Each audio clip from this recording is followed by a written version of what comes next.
현실적으로 얘기하면 보통 파트장이나 셀장이라는 사람들은 책임은 많아졌는데 권한은 없는 경우가 많이 있습니다. 내가 팀원을 고를 수도 없고 평가권도 없고 이 사람들을 내보낼 수도 없는 이런 업무를 짠 맡기면 이 사람이 짠 하고 새로운 리더 역할을 할 거야 라는 착각들을 하는데요. 근데 사람은 그렇게 되질 않죠.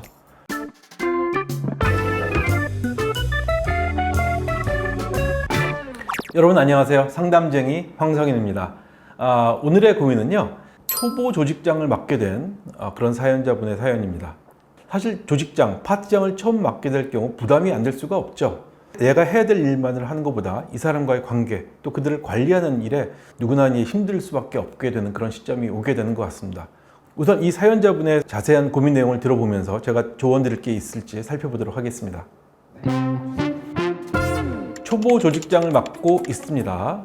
실무형이라 업무도 많은데 나이 차이가 별로 안 나는 5명의 팀원을 관리하고 동기부여까지 해야 해서 회사 생활이 매일매일 매우 힘듭니다.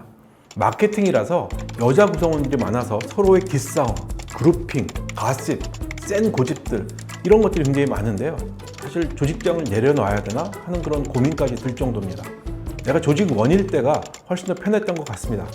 자, 이 어려운 시기를 어떻게 넘겨야 될까요? 이런 사연을 내주셨습니다. 네, 참 쉽지 않은 것 같습니다. 이런 분들 저도 이제 과거에 많이 제가 도움도 드렸었고 이제 어드바이스 했던 그런 경험들 많은 것 같은데요. 지금은 주로 이제 100명 언저리 또는 100명보다 좀 작은 그런 스타트업들이나 중소기업들을 많이 이제 자문을 하다 보니까 그래서 이제 개인적으로는 이해도 좀 되고 또 안타깝기도 하고 그런 것 같습니다. 자, 근데 왜 그런지 한번 생각을 해보면요, 이런 정도 규모에서는 대부분의 비슷한 연령대에 있는 동료들, 이 사람들이 같이 일을 하다가 이 중에 이제 한 사람이 일을 잘하게 되면 이 사람이 너 일 좀 잘하는데 네가 한번 이제 파트장 한번 해봐, 동기부여 차원에서 그런 역할을 툭 맡기게 되죠. 사실 개인으로서는 좋은 소식이죠. 내가 이제 똑같은 동료였는데 큰 책임도 맡게 되고 이제 리더 역할을 하니까 굉장히 좋은 사인이긴 한데, 이게 참 어려운 점이 있죠. 아주 체계화된 그런 조직이 아니라면 리더로서 또 조직장으로서 어떤 역할을 해야 되는지가 일단 불분명합니다. 또 이분이 여기 쓰신 것처럼 실무를 어차피 내가 해야 되는 것도 있는데 거기다가 이 5명의 이 동료, 동성인 사람들을 또 이렇게 매니지를 해야 되는 그런 상황이 있다 보니까 굉장히 불편한 거죠. 이게 사실은 제가 공감할 수는 없는 영역이긴 하죠. 저는 남성이고 하다 보니까. 근데 많이 봤습니다. 이런 얘기들 굉장히 많이 들었고, 사실은 남자들이 5명 모여있는 조직과는 분명히 다르다는 걸 우리는 인정을 해야 될 것 같아요.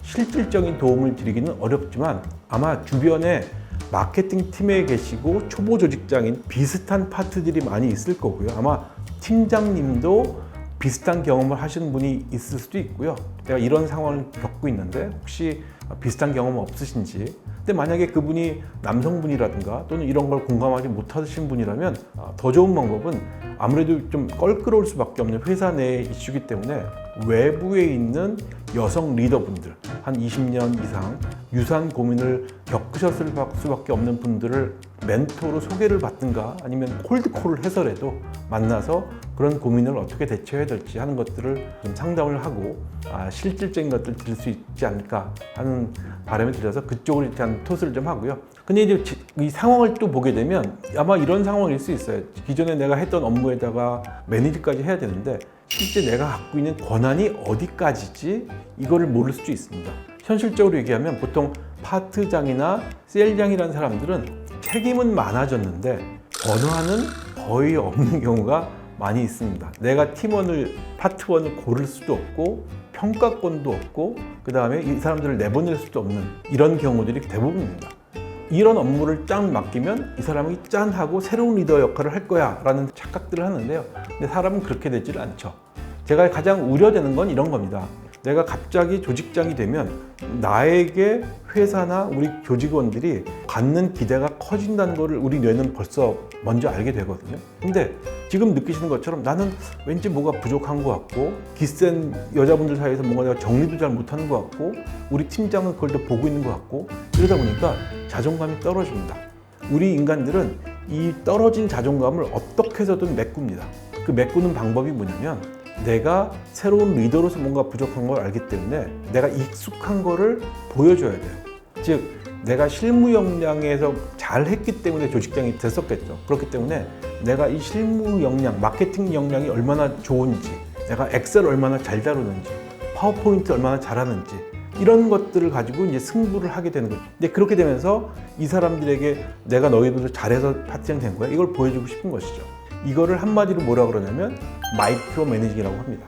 이 마이크로 매니징이 결국은 지금 같은 사례에서 대부분 나타나게 됩니다. 그래서 저는 이 길로 가지는 않으셨으면 좋겠어요. 근데 대부분은 겪게 됩니다. 근데 여기서 벗어나오셔야 돼요. 그래서 여기서 벗어나오는 방법은 내가 다소 어색하지만 어제까지 동료였던 사람들에게 리더로서의 역할들을 시도를 하셔야 돼요. 하다 보면 나도 좀 어색하고 저 사람들도 쟤 왜 저러지? 어제까지 나랑 동료였던 애가 이럴 수 있는데 한 번은 겪으셔야 돼요. 그 다음부터 그 사람들도 역할 재정의를 합니다. 내가 더 이상 이래서는 안 되겠는데 저 사람이 뭔가 권한도 있는 것 같은데 거기에 서로 맞춰가는 과정을 겪게 되죠. 근데 그거를 두려워하지는 마셔라.